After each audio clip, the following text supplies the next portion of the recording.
Board exam अथवा जुनसुकै एक्जामको लागि प्रिपेयर गरेर बसिरहनु भएका सम्पूर्ण स्टुडेन्टहरूलाई आजको हाम्रो यस नयाँ भिडियोमा स्वागत छ। भिडियोको थम्बनेल टाइटलहरू हेरेर बुझिसक्नु भयो होला। आज हामी कक्षा 12 को सामाजिक अध्ययन तथा जीवनोपयोगी शिक्षासँग सम्बन्धित भएर एउटा नमुना प्रश्नपत्रको समाधान लिएर आइसकेका छौँ। त्यसैले भिडियोलाई चाहिँ अन्त्यसम्म हेर्नुहोला।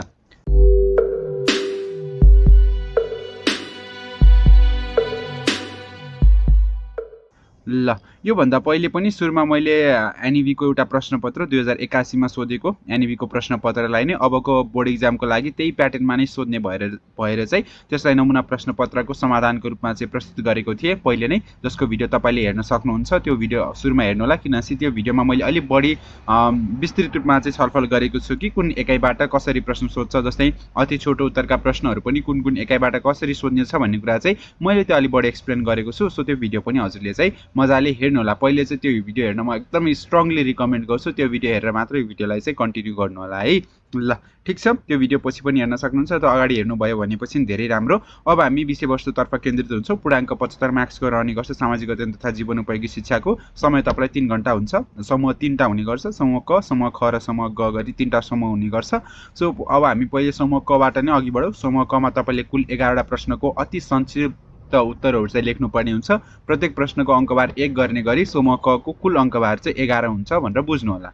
ल अब हामी सुरुमा बढ्छौँ। सुरुमा तपाईँलाई पहिलो 4वटा प्रश्नहरू चाहिँ एकाइ 1, 2 र 3 बाट चाहिँ सोधेको हुन्छ है। सो एकाइ 1, 2 र 3 बाट तपाईँलाई अति संक्षिप्त उत्तरात्मक प्रश्नहरू 4वटा सोध्छ भनेर चाहिँ बुझ्नु होला है। जस्तै पहिलो प्रश्न सोधेको छ एकाइ 1 बाट स्वस्थ जीवनशैलीको अर्थ एक वाक्यमा लेख्नुहोस् भनेको छ। यसको उत्तर लेख्दाखेरि स्वस्थ जीवनशैली भनेको सन्तुलित आहार, नियमित व्यायाम, पर्याप्त निद्रा, समस्या समाधान र तनाव व्यवस्थापन जस्ता व्यवहारहरूलाई अपनाउने प्रक्रिया हो भनेर चाहिँ हामीले स्वस्थ जीवनशैलीको परिभाषा एक वाक्यमा लेख्न सक्छौँ है। ल 2 नम्बरमा हेरौँ, हामीलाई पूर्वीय र पाश्चात्य चिन्तन परम्परा अर्थात् एकाइ 1 बाट नै सोधेको छ। पूर्वीय चिन्तनको एक प्रमुख विशेषता लेख्नुहोस् भन्यो है। जसको हामीले उत्तर लेख्दाखेरि पूर्वीय चिन्तनको एक प्रमुख विशेषता भनेको सहकार्य, प्रकृति पूजा गर्ने र कर्म सिद्धान्तमा विश्वास हुनु हो भनेर चाहिँ हामीले यसरी उत्तर लेख्न सक्छौँ है। अनि यति भनिरहँदाखेरि अर्को एउटा महत्त्वपूर्ण कुरा चाहिँ म तपाईँलाई के भन्न चाहन्छु भनेपछि जुन मैले नमुना प्रश्नपत्र गराइरहेको छु त्यही प्रश्न नै ठ्याक्कै एक्जाममा आउँछ भन्नु चाहिँ होइन है।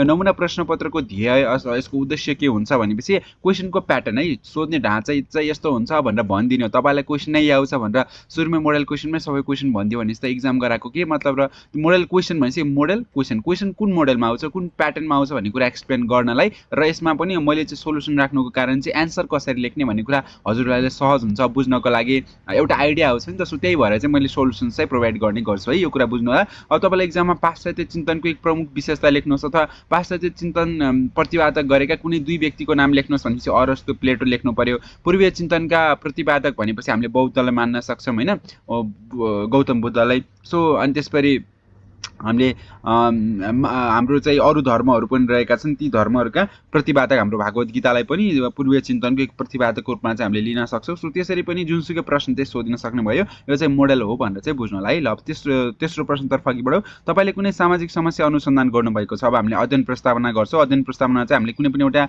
सामाजिक समस्याको चाहिँ अनुसन्धान गर्नुपर्ने हुन्छ। उक्त अनुसन्धानको शाब्दिक प्रस्तुतिकरण गर्दा के कुरामा बढी ध्यान पुर्याउनुहुन्छ एक वाक्यमा प्रस्तुत गर्नुहोस् है। सो हामीलाई कुनै पनि अनुसन्धानको निष्कर्ष प्रस्तुत गर्ने चाहिँ 2 तरिका हुन्छ। एउटा शाब्दिक हुन्छ, अर्को चित्रात्मक प्रस्तुतिकरण हुने गर्छ होइन। शाब्दिक प्रस्तुतिकरणमा हामीले कुनै इन्फर्मेसन प्रेजेन्ट गर्दाखेरि चाहिँ के कुरामा बढी ध्यान दिनु पर्छ भनेको छ। सो यसको लागि शाब्दिक प्रस्तुतिकरण गर्दा अनुसन्धानको निष्कर्ष स्पष्ट हुनुपर्छ, दोहोरो अर्थ लाग्ने हुँदैन, सरल हुनुपर्छ, सजिलै सबैले बुझ्ने गरी चाहिँ प्रस्तुत गर्नुपर्ने कुरामा चाहिँ ध्यान दिन्छु भनेर आफ्नो उत्तर चाहिँ लेख्न सक्नुहुन्छ है। 4 नम्बरको प्रश्न हेरौँ। अनुसन्धानलाई वास्तविक तथ्यपरक बनाउन उपयुक्त विधिको छनौटले प्रभाव पारेको हुन्छ हो नि। अनुसन्धानलाई कस्तो बनाउने, हामीले कतिको अनुसन्धानलाई चाहिँ फ्याक्चुअल बनाउँछ, कतिको रियल बनाउँछ भन्ने कुरा चाहिँ हामीले कस्तो विधि छनौट गर्यो होइन। अनुसन्धान गर्दा चाहिँ हामी कस्तो विधि छनौट गर्यो। अब सबै लाइक हुन्छ नि, अब सबै कुरा चाहिँ हामीले डाइरेक्टली फिल्ड भिजिट गरेर अनुसन्धान गरेका छौँ भनेपछि त्यो अलिकति रियल जस्तो फिल आउँछ कि त्यो अनुसन्धान पनि यार डेटा चाहिँ एकदमै रियल छ भन्ने कुरा आउँछ नि त। तर अब सबै हामीले अरू सेकेन्डरी सोर्सबाट लिएको छ भने चाहिँ त्यति विश्वास गर्न लायक छैन है भन्ने कुरा त मनमा आउँछ नि त। सो त्यही कुरा नै स्टेटमेन्टले भनेको छ। अब त्यससँग जोडिएर प्रश्न के छ सोध्यो भनेपछि यसप्रति तपाईँको सहमति असहमति तर्कसहित एक वाक्यमा उल्लेख गर्नुहोस् है। सो सहमति र असहमतिलाई चाहिँ हामीले वाक्यमा उल्लेख गर्नुपर्ने हुन्छ। यसप्रति मेरो सहमति छ भनेर उल्लेख गर्ने, किनकि उपयुक्त विधिको छनौटले नै अनुसन्धानको परिणामलाई चाहिँ तथ्यपरक र विशेषज्ञ चाहिँ बनाउने गर्छ। जति राम्रो विधि हुन्छ त्यति राम्रो नै अनुसन्धानको परिणाम चाहिँ तथ्यपरक र विशेषज्ञ चाहिँ हुने भएको कारणले गर्दा म यसमा सहमत छु भनेर चाहिँ आफ्नो उत्तर लेख्न सक्नुहुन्छ। डोलाजी प्रथा भनेको के हो भनेको छ, अब डोलाजी प्रथा भनेको तपाईँलाई सरल भाषामा बुझाउँदाखेरि चाहिँ जस्तै तपाईँ एकजना केटा हुनुहुन्छ भनेपछि तपाईँले बिहे गर्नुभयो भनेपछि अहिलेको हाम्रो चलन चल्ती अनुसार चाहिँ हाम्रो श्रीमती चाहिँ श्रीमानको घरमा आएर बस्ने चलन छ। तर त्यसको ठ्याक्कै रिभर्स हुने के, श्रीमान चाहिँ श्रीमतीको घरमा गएर बस्ने अनि श्रीमानको थर चाहिँ श्रीमतीको थरमा बदलिने हैन। त्यो भएपछि हाम्रो के हुन्छ, त्यसलाई डोलाजी प्रथा भनेर भन्छ। हामीले नेपालीमा भन्दाखेरि घर ज्वाइँ बस्ने भन्छौँ नि, त्यही नै हो। छोरीलाई बिहे गरेर ज्वाइँको घर पठाउनुको सट्टा ज्वाइँलाई नै छोरीको घरमा राख्ने साथै थर गोत्र समेत कन्याकै धारण गर्ने घर ज्वाइँ परम्परालाई अथवा प्रचलनलाई चाहिँ डोलाजी प्रथा भनिन्छ भनेर चाहिँ हामीले यसको परिभाषा लेख्न सक्छौँ है। ल 6 नम्बरमा हेरौँ, तपाईँ आफ्नो समुदायको सांस्कृतिक विविधतालाई कसरी सम्मान गर्नुभएको छ। अब तपाईँको समुदायमा चाहिँ सांस्कृतिक विविधता छ होला, त्यसलाई कसरी सम्मान गर्नुभएको छ, आफूले गरेको एक अभ्यास चाहिँ वाक्यमा लेख्नुहोस् भनेको छ है। सो मैले विभिन्न चाडपर्व र परम्परागत कार्यहरूमा सहभागी भई र विभिन्न सांस्कृतिक समूहहरूको मान्यतालाई सम्मान गर्दै आएको छु भनेर चाहिँ आफ्नो उत्तर लेख्न सकिन्छ।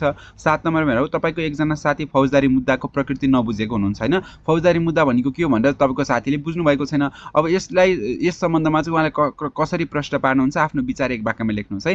अब साथीले फौजदारी र देवानी मुद्दाको बारेमा बुझ्नु भएको छैन अथवा फौजदारी भनेको विशेष बुझ्नु भएको छैन भने कसरी तपाईँले चाहिँ प्रश्न पार्नुहुन्छ, आफ्नो विचार चाहिँ लेख्नु पर्यो है। मैले उहाँलाई फौजदारी मुद्दा भनेको मारपिट अनि चोरी डकैती आदि अपराधिक घटनामाथि गरिने कानुनी कारबाहीको प्रक्रिया हो भनेर सरल भाषामा बुझाउँछ है। सो पहिले चाहिँ देवानी भनेको सामान्य घर परिवारसँग रिलेटेड, जसमा चाहिँ अलि ठुलो भाइलेन्ट क्राइम हिंसात्मक अपराध चाहिँ भएको हुँदैन। सामान्य घर परिवार सम्बन्ध विच्छेदसँग सम्बन्ध जोडिने विच्छेद हुनेसँग सम्बन्धित भएका कुरालाई चाहिँ देवानी भनिन्छ, सिभिल केसेस भनिन्छ। अनि फौजदारी भनेको क्रिमिनल केसेस हो, यो चाहिँ बढी मारपिट भयो, चोरी डकैती अनि त्यसै गरी राज्यद्रोह गर्ने हैन, अनि अलिकति बढी सेन्सिटिभ हाइली सेन्सिटिभ क्राइम गर्ने अपराधिक घटनामाथि भएका सबै कानुनी कारबाहीको प्रक्रिया भनेर चाहिँ फौजदारी मुद्दा हो भनेर चाहिँ मैले त्यसरी चाहिँ बुझाउन सक्छु है। यो कुरा आफ्नो परिभाषामा लेख्न सक्यो। 8 नम्बर हो, सुरक्षित र मर्यादित आप्रवासन नीतिको एक प्रमुख उद्देश्य उल्लेख गर्नुहोस् है। सो हाम्रो अब आप्रवासन भनेको हामी नेपाली विदेशमा गएर काम गर्ने त अध्ययन गर्छौँ, त्यसलाई चाहिँ हामीले आप्रवासन भन्छ। त्यो आप्रवासनको प्रक्रियालाई चाहिँ हामीले सुरक्षित र मर्यादित बनाउनको लागि चाहिँ के गर्नुपर्छ, मतलब के गर्नुपर्छ भन्दा नि त्यो नीति ल्याएको जुन सरकारले त्यसको उद्देश्य चाहिँ के हो भनेर सोधेको छ है। सो सुरक्षित र मर्यादित आप्रवासन नीतिको एक प्रमुख उद्देश्य भनेको आप्रवासी जो विदेश जानुहुन्छ उहाँहरूको जीवन चाहिँ सुरक्षा प्रदान गर्ने, सम्मान दिने र कानुनी संरक्षणको सुनिश्चितता दिनु हो भनेर चाहिँ हामीले यसरी एक वाक्यमा उत्तर लेख्न सक्छौँ। 9 नम्बरको प्रश्नहरू, दिगो विकासको प्रमुख एक विशेषता उल्लेख गर्नुहोस् भनेको छ। दिगो विकासको प्रमुख विशेषता भनेको प्राकृतिक स्रोतहरूको दीर्घकालीन संरक्षण गर्ने र भविष्यका पुस्ताहरूको आवश्यकतालाई ध्यानमा राख्नु हो भनेर चाहिँ यसको हामीले विशेषता एक वाक्यमा लेख्न सक्ने भयो। 10 नम्बरमा हेरौँ, यदि तपाईँ जिम्मेवार पदमा हुनुभएको भए नेपालको अन्तर्राष्ट्रिय सम्बन्धलाई अझै प्रभावकारी बनाउन के गर्नुहुन्थ्यो, आफ्नो योजना एक वाक्यमा लेख्नुहोस् है। यदि तपाईँ चाहिँ फर इक्जाम्पल फरेन मिनिस्टर नै हुनुभयो, परराष्ट्र मन्त्री हुनुभयो भनेपछि तपाईँले चाहिँ नेपालको अन्तर्राष्ट्रिय सम्बन्धलाई सुदृढ बनाउनको लागि प्रभावकारी बनाउनको लागि के गर्नुहुन्थ्यो, आफ्नो योजना चाहिँ एक वाक्यमा लेख्नु है। सो म अन्तर्राष्ट्रिय व्यापारमा ध्यान दिन्थेँ, कूटनीतिमा डिप्लोमेसीमा ध्यान दिन्थेँ अनि शैक्षिक आदान प्रदान भनेको एजुकेसनल एक्सचेन्जेसलाई चाहिँ प्राथमिकता दिएर नेपाललाई विश्व सामु सकारात्मक रूपमा चाहिँ प्रस्तुत गर्ने योजना बनाउँथे भनेर चाहिँ आफ्नो उत्तर चाहिँ लेख्न सकिन्छ है। ल अब 11 नम्बरको प्रश्नहरू, शिक्षामा समावेशताको सकारात्मक प्रभाव एक वाक्यमा लेख्नुहोस् भनेको चाहिँ स्पष्ट पार्ने। सो शिक्षामा समावेशताले चाहिँ समाजमा समान अवसर हुन्छ, सहिष्णु समाज स्थापना हुन्छ र सामाजिक एकता चाहिँ बढाउँछ भनेर चाहिँ हामीले एउटा सकारात्मक प्रभाव चाहिँ एक वाक्यमा लेख्न सक्यौँ है। सो यो हाम्रो अति छोटा प्रश्न उत्तर रहेको थियो। तपाईँले बुझ्नुभयो होला एन्सर हामीले कसरी चट्ट एक वाक्यमा लेख्न सक्छ, आफ्नो विचार लेख्ने हुने गर्छ, व्यवहारिक प्रश्नहरू हुने गर्छन्, कहीँ चाहिँ परिभाषा सोधेका हुन्छ। सो यस्तै प्रश्न चाहिँ तपाईँको इक्जाममा सोध्छ है। ल अब हामी समूह ख तर्फ अघि बढौँ। समूह खमा तपाईँले कुल 8वटा अङ्कको प्रश्न 8वटा प्रश्नको उत्तर लेख्नुपर्ने हुन्छ। प्रत्येक प्रश्नको अङ्कबार 5 गरी समूह खको कुल अङ्कबार भनेको 40 हुन्छ भनेर बुझ्नु होला। यसमा चाहिँ अति यो माथिको चाहिँ समूहको अति संक्षिप्त उत्तरात्मक प्रश्नहरू थियो भने यो चाहिँ संक्षिप्त उत्तरात्मक प्रश्न हुन् भनेर चाहिँ बुझ्नु होला है। 12 नम्बरको प्रश्न चाहिँ तपाईँलाई एकाइ 1, 2 र 3 मध्ये एउटा प्रश्न सोधेको हुन्छ, कुरा बुझ्नु होला। र 12 नम्बरको प्रश्न अथवा समूह खको पहिलो प्रश्न अथवामा हुन्छ भनेर पनि बुझ्नु होला है। ल यहाँ चाहिँ अलिकति बढी व्यवहारिक प्रश्न सोध्छ, तपाईँलाई यो कुरा बुझ्नु होला। यसमा तपाईँलाई वाद विवाद लेख्न भन्यो अथवा अध्ययन प्रस्तावना बनाउन भन्छ। अध्ययन प्रस्तावनाको पृष्ठ बनाउन भन्न सक्छ हैन, सुरुवाती पृष्ठ पहिलो पृष्ठ बनाउन भन्न सक्छ, संवाद लेख्न भन्न सक्ने भयो, व्याख्या गर भन्न सक्ने सोध्न सक्ने भयो। त्यस्तो अलिकति बढी हायर एबिलिटी उच्च दक्षताका प्रश्नहरू चाहिँ तपाईले प्रश्न नम्बर 12 मा सोध्छ भनेर त्यो चाहिँ ध्यान राख्नु होला है, ख्याल गर्नु होला। ल यो चौधिक चोरी भएको छ, बौद्धिक चोरी हो। ल यो बौद्धिक चोरी नैतिक अपराध शीर्षकमा वक्तृत्वको एक नमुना तयार पार्नुहोस् भन्यो 5 अङ्कको लागि है। सो हामीले वक्तृत्वको चाहिँ नमुना तयार पार्ने हुन्छ, वक्तव्य पनि भनिन्छ यसलाई। सो यसको उत्तर लेख्दाखेरि सुरुमा चाहिँ तपाईले यसरी टाइटल लेख्नु होला, बौद्धिक चोरी या चौधिक चोरी भएको छ। टाइपिङ गर्दाखेरि कस्तो मिस्टेक भएको छ, बौद्धिक चोरी नैतिक अपराध भनेर चाहिँ लेख्न सक्नुहुन्छ है। अब यसको सबैमा च भएछ कि टाइपिङ मिस्टेक गर्दाखेरि, बौद्धिक चोरी चौधिक चोरी भएको छ, कस्तो गल्ती भएछ यो चाहिँ। ल यो चाहिँ बुझ्नु भयो होला तपाईले अब बौद्धिक भनेर पढ्नुलाई। ल सुरुमा चाहिँ अब हाम्रो वक्तृत्व तयार गर्दाखेरि आदरणीय सभाध्यक्षज्यू, शिक्षक तथा प्यारा साथीहरू।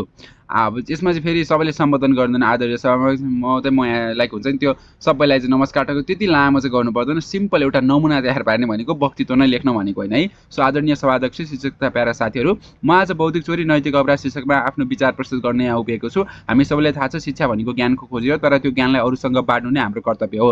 तर जब त्यो ज्ञानको स्रोत वा सर्जकलाई उचित सम्मान नगरी अरूको विचार, लेख वा सृजनालाई आफ्नो भन्दै प्रस्तुत गरिन्छ, त्यसलाई बौद्धिक चोरी भनिन्छ भनेर चाहिँ सुरुमा परिभाषा लेख्ने। अब बौद्धिक चोरी कसरी चाहिँ नैतिक अपराध हो, त्यसलाई चाहिँ किन अपराध भनिएको भन्ने कुरालाई चाहिँ हामीले प्रश्न पार्नुपर्ने हुन्छ। बौद्धिक चोरी केवल कानुनी रूपमा गलत मात्र होइन, यो नैतिक रूपमा पनि अक्षम्य छ।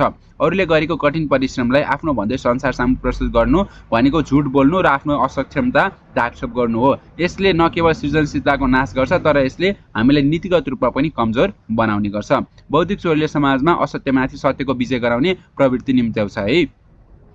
नाइ सत्यमाथि असत्यको विजय है। सो बौद्धिक चोरी भयो भनेपछि के हुन्छ, सत्यमाथि चाहिँ असत्यको विजय भएको जस्तो देखिन्छ नि। जस्तै मैले केही कुरा रियल भएर म ट्रु भएर आफ्ना आर्टिकलहरू पब्लिस गरिरहेको छु, तर चाहिँ बौद्धिक चोरी गरेर चाहिँ अरू कुनैले चाहिँ झुटो अब आफ्नो हो भनेर त्यहाँ पब्लिस गरिदियो भनेपछि त्यो चाहिँ बौद्धिक चोरी हो नि। बौद्धिक चोरीमा चाहिँ के भयो, सत्यमाथि चाहिँ असत्यको विजय हुने भयो के, जो चाहिँ नराम्रो हो नि त, सत्यको विजय हुनुपर्ने हो, तर यहाँ चाहिँ के भयो, असत्यको विजय भयो भनेपछि यो चाहिँ गलत हुन्छ। यति अलिकति यो यसलाई सच्याउनु होला है। सत्यमाथि असत्यको विजय गराउने प्रवृत्ति निम्त्याउँछ। सच्चा ज्ञान आर्जन गर्ने प्रयासको सट्टा सस्तो प्रसिद्धिका लागि गलत मार्ग अवलम्बन गर्न चाहिँ प्रेरित गर्छ है। हामी चाहिँ सच्चा ज्ञान प्राप्त गर्नको लागि सङ्घर्ष गर्नुपर्छ भन्ने कुरालाई हटाएर सस्तो प्रसिद्धि भन्ने छिटो पपुलर हुनको लागि जसुकै गलत बाटो पनि हामीले लिन पर्छ भन्ने त्यस्तो कुरोलाई चाहिँ प्रमोट गर्छ बौद्धिक चोरीले, जो नैतिक रूपमा एकदमै गलत हो। यसले हाम्रो व्यक्तिगत प्रतिष्ठा मात्र होइन, हाम्रो समाजको नैतिक आधारलाई पनि कमजोर पार्छ। अनि अन्तिममा निष्कर्षमा लेख्छौँ, तर यसका विरुद्ध हामीले के गर्न सक्छौँ। अब वक्तृत्वमा चाहिँ समाधान पनि लेख्नुपर्छ। पहिलो कुरा, हामीले अरूको सृजनालाई कदर गर्न सिक्नुपर्छ। स्रोतहरू उचित उल्लेख, उद्धरण र सन्दर्भ दिनु हाम्रो कर्तव्य हो। शिक्षण संस्थाहरूलाई पनि यस्ता अभ्यासहरूलाई प्रोत्साहन गर्नुपर्दछ। र बौद्धिक चोरी है, बौद्धिक चोरी गर्नेहरूलाई कडा कारबाही गर्नुपर्छ भनेर यसरी आफ्नो निष्कर्ष लेख्ने। अन्तिममा धन्यवाद चाहिँ लेख्न सक्छौँ है। त्यसरी आफ्नो वक्तृत्वको नमुना तयार पार्न सकिन्छ। यसमा अथवाको प्रश्न पनि हुन्छ भनेको थिएँ मैले। अथवाको प्रश्नमा के सोधेको छ, सामाजिक अध्ययन अनुसन्धानमा तथ्याङ्क तथा सूचनाको सान्दर्भिकता शीर्षकमा वक्तृत्वको एक नमुना तयार पार्नुहोस् भनेको छ है। त्यसमा पनि वक्तृत्वकै नमुना भन्यो, तर यहाँ विषय फरक छ। सामाजिक अध्ययन अनुसन्धानमा तथ्याङ्क तथा सूचनाको सान्दर्भिकता भनेको महत्त्व भन्न खोजेको है। कतिको फाइदाजनक छन् त सूचना र तथ्याङ्क चाहिँ सामाजिक अध्ययनको अनुसन्धान गर्दाखेरि कतिको फाइदा छन्, कतिको सान्दर्भिक छन् भन्ने कुरालाई खुलाएर एउटा वक्तृत्वको नमुना तयार पार्नुपर्ने हुन्छ है। म सर पढ्छु। आदरणीय सभाध्यक्ष, शिक्षक तथा प्यारा साथीहरू, आज म सामाजिक अध्ययन अनुसन्धानमा तथ्याङ्क तथा सूचनाको सान्दर्भिकता विषयमा आफ्नो विचार राख्न चाहन्छु। कुनै पनि अनुसन्धानको आधार भनेको तथ्याङ्क र सूचना हो। सामाजिक अध्ययनमा विशेष गरी यिनको महत्त्व झन् बढी हुन्छ, किनभने सामाजिक अनुसन्धान समाजका विविध पक्षहरू, समस्याहरू र तिनको समाधानहरूको खोजी गर्ने प्रक्रिया हो। पहिला त बुझ्नु पर्यो कि सामाजिक अनुसन्धान भनेको समाजसँग रिलेटेड भएर विभिन्न समस्याहरू हुन्छन्, त्यो समस्याहरूको समाधानको खोजी गर्ने चाहिँ प्रक्रिया हो। त्यसले गर्दा यहाँ चाहिँ हामीलाई तथ्याङ्क र सूचना एकदमै सठिक रूपमा चाहिने गर्छ। तथ्याङ्क भनेको वास्तविकता झल्काउने अङ्क, तथ्यहरू वा प्रमाणहरू हुन् जसले अनुसन्धानलाई विश्वसनीय र प्रामाणिक बनाउने गर्छ। कुनै पनि अनुसन्धानले तथ्याङ्कलाई आधार बनाएर गरेको विश्लेषणले मात्र वैज्ञानिक र तार्किक निष्कर्षमा पुग्न सकिन्छ है। सो हामी डेटासँग खेल्न सक्यो अथवा डेटालाई एनालाइज गरेर मात्र हामीले कुनै एउटा रिजल्ट निकाल्यो भनेपछि त्यो रिजल्टमा नै हामी पुग्न सक्ने चाहिँ अलिक बढी सम्भावना हुन्छ है। तथ्याङ्कले मात्र कुनै विषयवस्तुको स्थिति, समय र तिनको प्रभावको सही चित्रहरू चाहिँ गर्ने गर्छ। यो हाम्रो तथ्याङ्कको फाइदा भयो। सूचनाले पनि के फाइदा गर्छ त्यो लेख्नु पर्यो। सूचना भनेको अनुसन्धानको प्रारम्भिक चरणमा आवश्यक तथ्यहरू जम्मा गर्ने साधन हो। सूचना बिना अनुसन्धान चाहिँ अपूर्ण हुन्छ है। सूचना र तथ्याङ्कको सही प्रयोगले अनुसन्धानलाई तथ्यपरक, प्रमाणाधारित र गहन बनाउने गर्छ। यसले सामाजिक समस्याको यथार्थ पहिचान गरी त्यसका समाधानका लागि उचित नीति र योजना बनाउन चाहिँ मद्दत गर्ने गर्छ। अन्त्यमा म यही भन्न चाहन्छु कि सामाजिक अध्ययन अनुसन्धानमा तथ्याङ्क र सूचना भनेको एउटा मेरुदण्ड हो। यिनको सही प्रयोगले मात्र हाम्रो अनुसन्धानलाई अर्थपूर्ण र प्रभावकारी बनाउन सकिन्छ। त्यसैले हामी सबैले तथ्याङ्क र सूचनाको सङ्कलन, विश्लेषण र प्रयोगमा ध्यान दिनु अति आवश्यक छ। धन्यवाद भनेर चाहिँ आफ्नो उत्तरलाई टुङ्गाउन सक्छौँ। प्रश्न नम्बर 13 तर्फ अघि बढौँ। प्रश्न नम्बर 13 देखि अबका 4वटा प्रश्न चाहिँ तपाईँले एकाइ 4, 5, 6, 7 बाट सोधेको हुन्छ भनेर बुझ्नलाई एकाइ 4, 5, 6, 7 बाट चाहिँ 4वटा प्रश्नहरू सोधेको हुन्छ। पहिलो प्रश्न रह्यो सामाजिक अन्तर्निर्भरताको है फेरि रिपिट भएछ। सामाजिक अन्तर्निर्भरताको अवधारणा र यसको कुनै 3 महत्त्व चाहिँ स्पष्ट पार्नुहोस् भनेर चाहिँ हामीलाई प्रश्नले सोधेको छ। यसको उत्तर लेख्दाखेरि सामाजिक अन्तर्निर्भरताको अवधारणा भन्नाले समाजका विभिन्न समूह, व्यक्ति वा समुदायहरूको बीचको आपसी सहयोग र निर्भरतालाई जनाउँछ। कुनै पनि समाजको अस्तित्व र विकासका लागि त्यस समाजमा रहेका विभिन्न समूह, व्यक्ति वा संस्थाहरूको एकअर्कामा निर्भर हुनु चाहिँ आवश्यक हुन्छ। यसले समाजलाई ऐक्यबद्धता र सशक्त बनाउन चाहिँ मद्दत गर्ने गर्छ। यही हो सामाजिक अन्तर्निर्भरता भनेको। समाजमा भएका विभिन्न समूह, व्यक्ति अथवा समुदायहरूबिच चाहिँ आपसी सहयोग गर्ने र निर्भरता जनाउनेलाई नै सामाजिक अन्तर्निर्भरता भनिन्छ। यसको महत्त्वलाई चाहिँ हामीले 3वटा बुँदामा स्पष्ट पार्न सक्छौँ। पहिलो बुँदा भनेको सामाजिक स्थिरता ल्याउने गर्छ। सामाजिक अन्तर्निर्भरताले कसरी ल्याउँछ भन्ने कुरा पनि हामीले प्रश्न पार्न सक्छौँ। सामाजिक अन्तर्निर्भरताले समाजका विभिन्न घटकहरूबिच आपसी सहयोग र समझदारी बढाउँछ, जसले गर्दा समाज स्थिर र सुदृढ हुन्छ। है सो घटकहरू भनेको विभिन्न कुराहरू, विभिन्न वर्गहरू भन्दा पनि विभिन्न वर्गहरू अथवा विभिन्न समुदायहरू, विभिन्न कुराहरूबिच चाहिँ क्या समाजका विभिन्न एउटै कुरा त हुन्न नि, सबैभन्दा फरक कुरा हुन्छन्। त्यो बिचमा चाहिँ आपसी सहयोग र समझदारी ल्याउने काम चाहिँ सामाजिक अन्तर्निर्भरताले गर्छ, जसले गर्दा समाज चाहिँ सुदृढ र स्थिर चाहिँ हुने गर्छ। है ल अर्को फाइदा भनेको स्रोतहरूको साझा उपयोग हुने गर्छ। अन्तर्निर्भरताले समाजका सबै सदस्यहरूलाई उपलब्ध स्रोत र सुविधाहरूको समान उपयोग गर्न सक्षम बनाउँछ, जसले सामाजिक समानता र न्यायलाई प्रोत्साहन गर्छ। अनि अर्को चाहिँ समाजको समग्र विकास पनि हुने गर्छ। है जब समाजका विभिन्न समूहहरू एक आपसमा निर्भर हुन्छन्, तिनीहरूले आपसी सहयोग गरेर समस्याहरूको समाधान खोज्न र अवसरहरूको अधिकतम उपयोग गर्न सक्छन्। यसले समाजको समग्र विकासलाई तीव्रता दिन्छ। सो यसरी चाहिँ हामी सामाजिक रूपमा अन्तर्निर्भर भएपछि के कसरी फाइदा हुन्छ, समाजको स्थिरता बढ्छ, स्रोतहरूको साझा उपयोग हुन्छ र समाजको समग्र विकास हुन्छ भन्ने कुरालाई चाहिँ हामीले 3वटा बुँदामा उल्लेख गरेर यसरी 5 अङ्कको लागि यो प्रश्नको उत्तर चाहिँ हामीले लेख्न सक्दछौँ। अब हामी अर्को प्रश्नतर्फ अघि बढौँ। अर्को प्रश्न हामीलाई प्रश्न नम्बर 14 मा रहेको छ। तपाईँले बसोबास गर्ने प्रदेशको भौगोलिक अवस्थाले प्रदेशको आर्थिक सामाजिक अवस्थामा पारेको प्रभाव समेटी विदेशमा रहेका साथीलाई पठाउने इमेलको नमुना तयार पार्नुहोस्। है सो तपाईँ कुनै एउटा प्रदेशमा बस्नुहुन्छ। अब त्यो प्रदेशको भौगोलिक अवस्था के कस्तो छ, त्यसले गर्दा चाहिँ त्यो प्रदेशको आर्थिक, इकोनोमिक र सोसियल इम्प्याक्ट अथवा सोसियल सिचुएसनमा चाहिँ कस्तो प्रभाव पार्यो, कस्तो इफेक्ट देखियो, त्यसले समावेश गरेर चाहिँ हामीले इमेल लेख्नुपर्ने हुन्छ। यसको उत्तर हेरौँ। यो हामीलाई हाम्रो भूगोल भन्ने एकाइबाट चाहिँ सोधेको छ। एकाइ 5 बाट सोध्यो। सो हाम्रो पहिला चाहिँ इमेल लेख्दाखेरि फ्रम लेख्नुलाई आफ्नो इमेल एड्रेस लेख्नु पर्यो। अनि 2 चाहिँ साथीलाई पठाउने, साथीको इमेल एड्रेस यसरी लेख्न सक्नुहुन्छ। अनि विषय खुलाउनु पर्छ इमेलमा। लुम्बिनी प्रदेशको भौगोलिक अवस्थाले पार्ने सामाजिक र आर्थिक प्रभाव बारे भनेर चाहिँ लेखेको छ भनेर पनि विषय चाहिँ खुलाउनु पर्ला। अनि आफ्नो साथीलाई सम्बोधन गर्ने प्रिय प्रकाश भनेर लेखेँ मैले। अब यसमा चाहिँ म लुम्बिनी प्रदेशमा बस्छु। सो मेरो ओरिजिनल घर चाहिँ लुम्बिनी प्रदेशमा हो। सो यसबाट चाहिँ त्यहाँको भौगोलिक अवस्था के कस्तो छ त्यो लेख्नु पर्यो। अनि त्यसले चाहिँ अर्थतन्त्र र समाजमा कस्तो प्रभाव पार्यो त्यसले नै लेखेको छु है मैले यहाँ चाहिँ। तिमीलाई यो सन्देश लेख्दा म यहाँको लुम्बिनी प्रदेशको भौगोलिक अवस्थाले यहाँको क्षेत्रको आर्थिक र सामाजिक जीवनमा पारेको प्रभाव बारे केही सान्दर्भिक दिन चाहन्छु भनेर यसरी चाहिँ लेख्ने। लुम्बिनी प्रदेशको भूगोल विविधतापूर्ण छ, जुन यसको अर्थतन्त्र र समाजमा गहिरो प्रभाव पार्छ। तराईको समथर भूभागमा चाहिँ बाँके बर्दियाहरू भए, कपिलवस्तु अनि बुटोल त्यहाँका समथर भूभाग अत्यन्तै उब्जाउ छन् र यसले प्रदेशको कृषि उत्पादनलाई प्रमुख आर्थिक क्रियाकलापको रूपमा पनि बनाएको छ। यहाँको मुख्य खेतीपातीमा धान, गहुँ, मकै र उखु पर्दछन्, जसले प्रदेशको आम्दानी ठूलो योगदान पुर्याउँछ। तथापि बाढी र डुबान जस्ता प्राकृतिक विपत्तिले यस क्षेत्रमा नियमित रूपमा चुनौती पनि खडा चाहिँ गरेका छन्। अनि त्यस सँगसँगै अरू के एड गर्न सकिन्छ, हाम्रो चाहिँ लुम्बिनी प्रदेशका अरूमा चाहिँ औद्योगिक क्षेत्रहरू अनि त्यहाँ चाहिँ नदीनालाहरू अलिक बढी भएको कारणले गर्दा चाहिँ मत्स्य पालन चाहिँ आर्थिक गतिविधिको रूपमा अप्नाएको छ भनेर चाहिँ आफ्नो कुराहरू पनि यहाँ जति सकिन्छ त्यो समावेश गर्न सक्छु। मैले एउटा नमुना उत्तर मात्र प्रस्तुत गरेको है। अब समाजमा के कसरी असर पार्यो त्यो पनि हेरौँ। भौगोलिक विविधताले सामाजिक संरचनामा पनि महत्त्वपूर्ण भूमिका खेलेको छ। तराई र पहाड क्षेत्रबीचको अन्तरले सांस्कृतिक र सामाजिक विविधताले ल्याएको छ, जसले विभिन्न जाति र समुदायहरूको सहअस्तित्वलाई पनि प्रोत्साहित गरेको छ। सो यो चाहिँ पहाड र तराईको पनि कम्बिनेसन भएको कारणले गर्दा सामाजिक विविधता पनि छ। अनि त्यसले गर्दा समुदायहरूको सहअस्तित्वलाई पनि प्रोत्साहित गरेको छ। पहाडी क्षेत्रमा भौगोलिक कठिनाइका कारण चाहिँ विकासका अवसरहरू अझै पनि सीमित छन् हैन। अहिले पनि लिमिटेड छन् अवसरहरू चाहिँ, जसले शिक्षा, स्वास्थ्य र पूर्वाधारमा असमानता चाहिँ निम्त्याएको छ। प्रदेश भरको सामाजिक अवस्थाले हेर्दाखेरि आशा छ तिमीलाई यो सन्देशले लुम्बिनी प्रदेशको भौगोलिक अवस्थाको आर्थिक र सामाजिक प्रभावबारे बुझ्न मद्दत गर्नेछ। सधैँको शुभेच्छासहित आफ्नो नाम विचारेको भन्नु चाहिँ यसरी आफ्नो नाम चाहिँ लेख्नु होला है। ल यसरी चाहिँ यो प्रश्नको उत्तर बुझ्नुभयो होला। प्रश्न नम्बर 14 इमेल लेख्ने यसरी लेख्ने हो भनेर चाहिँ फर्मेट पनि बुझ्नुभयो होला है। ल अब हामी अर्को क्वेसनतर्फ अघि बढौँ। प्रश्न नम्बर 15 तर्फ राजनीतिक सङ्क्रमणकालीन अवस्थालाई समयमा व्यवस्थापन गर्न नसक्दा राजनैतिक उपलब्धि संस्थागत हुन चुनौती हुन्छ। यसप्रति नेपालको राजनीतिक सङ्क्रमण विक्रम सम्वत 2062 देखि 72 को आधारमा विश्लेषण गर्नुहोस् भनेको है। सो राजनीतिक सङ्क्रमण भनेको पहिला एउटा राजनीतिक अवस्था थियो, अब त्यो राजनीतिक अवस्था चाहिँ परिवर्तन भएर अर्को राजनीतिक अवस्थामा जाँदैछ भने चाहिँ त्यसको बिचको फेजलाई हामीले के भन्छौँ, सङ्क्रमणकालीन अवस्था भन्छौँ, जसलाई इङ्ग्लिसमा ट्रान्जिसन फेज भनिन्छ है। जस्तै म चाहिँ यहाँदेखि युएस जानु छ भने चाहिँ म चाहिँ सुरुमा यहाँदेखि नेपालदेखि कतार जान्छु, अनि कतार चाहिँ मेरो के भयो, ट्रान्जिसन फेज भयो कि। त्यो चाहिँ म लाइक चेन्ज भयो नि त मेरो डिरेक्सन ठ्याक्कै। म चाहिँ त्यहाँबाट चाहिँ अब फेरि कतारदेखि युएस चाहिँ जाने बेला चाहिँ कतार मेरो ट्रान्जिसन पोइन्ट भएको जस्तै ठ्याक्कै दुईवटा पोइन्ट बिचको एउटा हुन्छ नि, लाइक एउटा बिचको कुरालाई चाहिँ ट्रान्जिसन सङ्क्रमणकालीन अवस्था भनेर भन्न सकिन्छ है। सङ्क्रमणकालीन अवस्थाको उदाहरण के लेख्न सकिन्छ भने चाहिँ 2062 देखि 72 साल। अब 62 सालमा चाहिँ नेपालको राजतन्त्र अन्त्य भएको थियो नेपालमा होइन। 63 सालको आन्दोलन, 63 भनौँ न विशेष त।